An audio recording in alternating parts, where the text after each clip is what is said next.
So the game is finished. Peterborough United 1, Hull City 3. I'm here with Hull City YouTuber Old Grandpa Joe. What did you make of that pretty decent performance from Hull? I am absolutely delighted.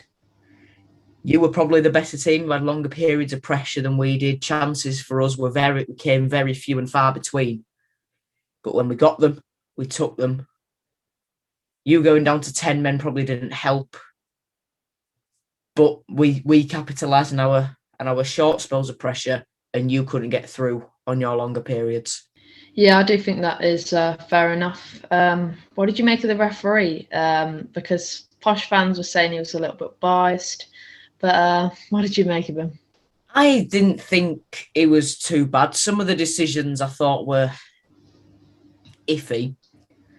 I mean, there was an incident off the ball where, for example, I think it was Thompson pushed Keane. He grabbed hold of Keane Lewis Potter and shoved him down on the floor when the ball's already gone. He's on the halfway line and it's up in your box. How the ref didn't notice that, I have no idea. The red card, it was probably a bit of a 50-50 challenge. It is a booking, that sort of challenge for Hamilton, but because he's already on a booking, he has to go for an early bath, realistically. And I do think that the penalty, leading up to the penalty, I mean, Kent just slipped over. Then there was a hint of desperation in there of him just wanting to get the ball away. With the glare on the pitch from the lights, I couldn't really see whether it was in the box or not. But it turned out to be a penalty, and we took advantage of it. And Malik Wilkes put it in the bottom corner past Christy Pym. I'm not complaining. Yeah, fair enough. Do you think that stabilises your place in the top two? I said this in my video immediately after the game.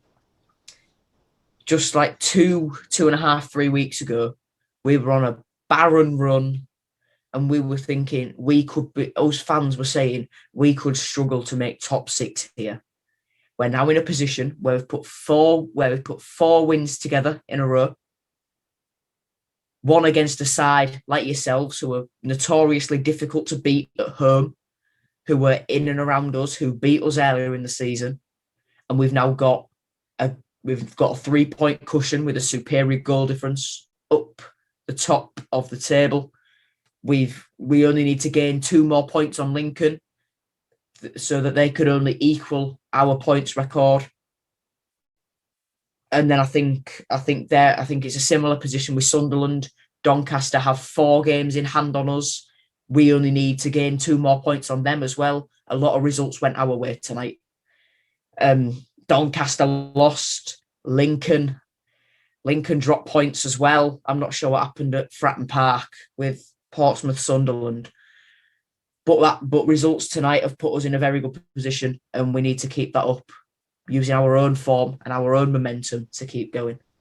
Yeah, I definitely think you should be happy with the 3 points coming away from London Road, getting 3 points. As I think that's the second time we've lost at home since August 2019. So, yeah, at least you beat us. For Posh, it wasn't a great performance. Yes, we can make the excuses that a few decisions and stuff like that did cause us the loss, but I think that we should have been a lot better today. I was expecting a little bit more. We've been a lot better at home, and I do think that when we went down to 10 men, it did affect us quite a bit because we could only really have one striker up front, which just Harris. He is a very good striker, but he does need a little bit more support, whether it's behind or a little bit more push on the wings. But who do you think was your man of the match? Very, very tough.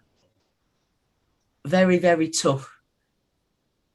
But I think it has to be George Honeyman. I've got a very good photo of what he played, of him during the game, actually.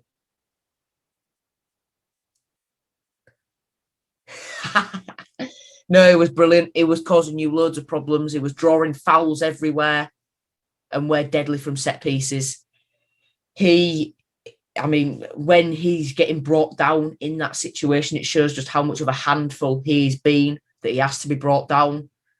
And yeah, if it wasn't for him and Greg Doherty in that engine room, we are an awful team. In our midfield, we need the defensive midfielder like an Alfie Jones or Richie Smallwood, and then we need those two in the engine room to keep us ticking over. And that's the way we play. Yeah, it's fair enough. You definitely did deserve the 3 points in the end. It was a very underwhelming performance from the Posh, and we've seen us do very well coming back from 1-0 down, or coming back from, I think we could have maybe come back from 2-1 down, but then when you scored that third goal, I did know that it was the end of the game. I was expecting, as I've already said, a little bit more, and it was a very underwhelming performance overall. But yeah, that now puts us second, I think, unless Lincoln have won. I don't think they have won. No, Lincoln didn't win. I think they lost to Ipswich. They definitely dropped points. Yeah. Something I'd like to add to your point as well.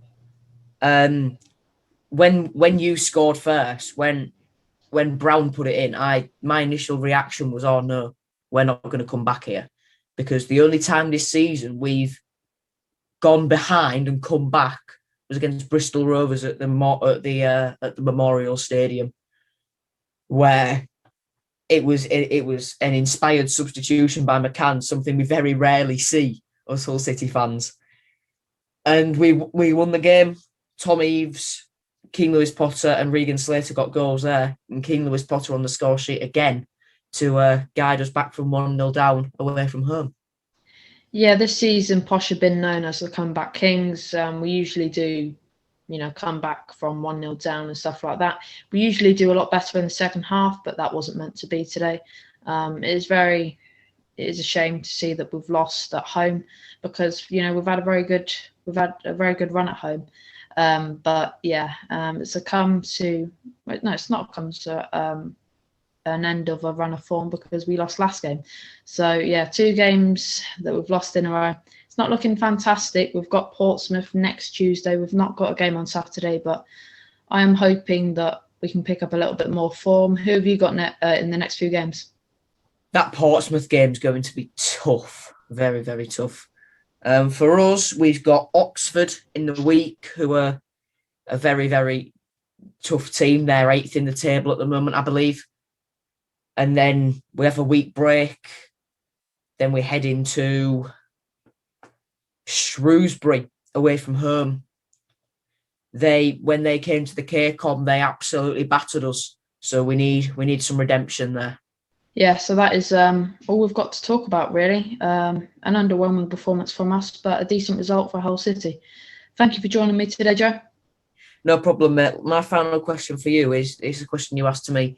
Who was your man of the match tonight? It's very hard to say, because not many of our players were really that great. But I'm going to go for a player that, from what I know from watching the game, was quite a solid player. Nathan Thompson, who is a player that I do like. I think he was quite solid at the back. He's quite good at chesting the ball, putting it back on the ground, sending a through ball up. So yeah, I think he weren't too bad for us tonight. Yeah, your team was hard to break down when you had 11 men on the pitch. But then when Hamilton got sent off, it all changed. And then the tactic that Ferguson sent you out to play in the second half of don't concede lasted not very long. But yeah, it was a good game, and I'd like to see both sides go up. Yeah, I would too, especially if fans could go back in grounds. That would be Definitely amazing. I'll have to come down to London Road. Yeah, that would be great. So yeah, thank you all for watching today's video. Hopefully next video will be a little bit more positive. But yeah, I hope you all enjoyed, and I'll see you in the next one.